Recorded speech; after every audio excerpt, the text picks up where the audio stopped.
update interview. Welcome into Rover Sports. Go ahead, Spence. This is the guy that beat the Philadelphia Eagles. This is the guy who hauled in that touchdown pass to beat the Eagles. How great was that game for you? Oh man, it was a fun one, especially because the Eagles are a storied franchise, and playing there, like our coach came from there. He said that's his favorite place to play. Yeah. And to silence the crowd the way we did with that touchdown, it was JG. a lot. Yeah. Yeah. So the Eagles were up in that game. What was said at halftime? How did you guys stay even keeled throughout to kind of come back? I think it was just trust each other, trust the play calls, and we gave you guys a 99-yard pick six off of miscommunication between myself and Kyler, and so we were moving the ball the whole game. We just had our defense get a couple stops, and as long as we didn't turn the ball over, we would be fine. What was it like playing with Kyler Murray and then a first-year play caller and Drew Petzing? How did the offense kind of progress with you guys? I feel like we got better throughout the year. I think at first there were some kinks and some bolts we had to kind of smooth out. Being a first-time OC, he's still kind of getting the feel for his personnel and how to call plays to certain guys' strengths.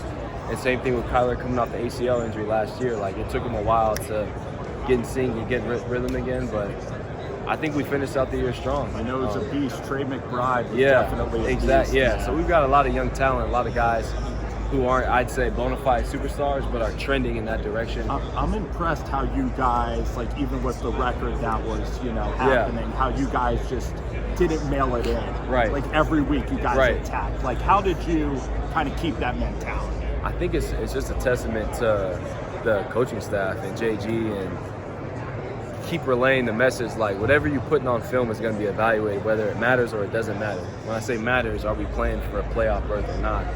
But everything you do is evaluated. So I got a question for you.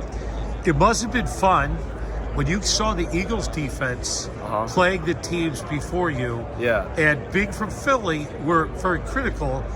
Just the way they tackle and the way they just were so confused out there on zone. Yeah. You must have been licking your chops a little bit watching that. I mean, I know you don't want to give anybody lack of material, but being the way they collapsed, and of course if you saw the Tampa Bay game, that was probably the worst tackling, objectively as fans. Yeah. Have you ever seen a team tackle worse than in that playoff game, honestly?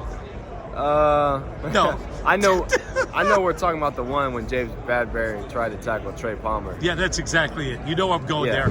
But, it's the NFL. Like, the guys across the field are quick. You can make good. people look bad, I'm surprised you won the 6th round. That's like ankle breaking. Like in basketball, that's like breaking an ankle, right? Exactly. Like, it's the NFL. Like, I think a lot of times, fans have an inflated perception of what the game should look like and how much separation a receiver could create, or how good of a tackler as safety or corner should be. Like, these are the best in the world at what they do. And so guys are going to miss tackles. Guys are going to drop balls. Guys are going to get locked up on certain plays. Like, I feel like as fans, we got to be okay with that and understand that going into a game. Like, it's not going to look perfect all the time. You know what I mean? That's for sure. In fact, even in baseball, you fail, 70% of the time, you're a Hall of Famer. Yeah. So when we as fans, of course, Eagles fans, you guys were part of, getting momentum for the implosion of the Eagles. I think that the 49ers cracked the code. Yeah. And you guys, walked through the door.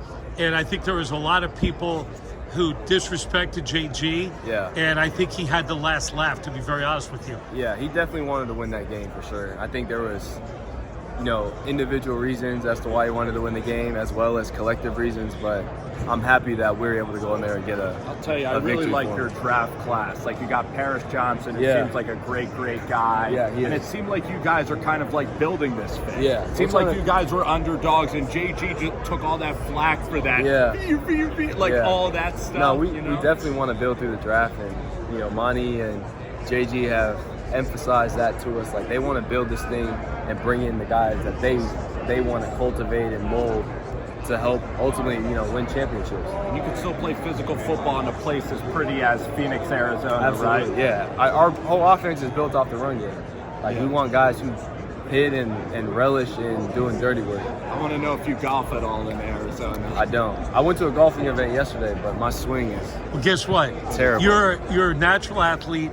golf is really fun. It's addictive. I know you don't have that much time. Yeah. But you're in the golf mecca right there. Yeah, no, And we encourage you to learn how to play golf because it's great to be out for 4 hours. You probably love living in Phoenix. Yeah, I do. It's somewhere that I could see myself staying there for a while. Like, I really, really like it. Yeah. Even after football. Yeah. Well, you're a hell of a nice guy. Thank you. And great to see you again Yes, this sir. year, and wish you all the best in the upcoming year. Yes, sir.